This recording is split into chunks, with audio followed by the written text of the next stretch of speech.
Tips ಪಾರ ನೆಮ್ಮದಿ. ಮುಖದಲ್ಲೊಂದು ನಗು ಇರಲಿ. ಸಣ್ಣ ಸಣ್ಣ ಖುಷಿಯನ್ನು ಆನಂದಿಸಿ. ಇನ್ನೊಬ್ಬರ ಬಗ್ಗೆ ಹೆಚ್ಚು ತಲೆ ಕೆಡಿಸಿಕೊಳ್ಳಬೇಡಿ.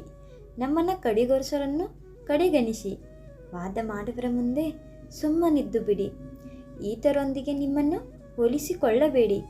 ಹೋಪ್ ಇಟ್ಕೊಳ್ಳಿ, ಆದರೆ ಆತುರ ಬೇಡ. ತೋರಿಕೆಗಾಗಿ ಆಡಂಬರ ಮಾಡಬೇಡಿ. ಎಲ್ಲರ ಜೊತೆ ನಗುತ್ತಾ ಮಾತಾಡಿ. ಪ್ರತಿ ಕ್ಷಣವೂ ಕುತೂಹಲದಿಂದಿರಿ.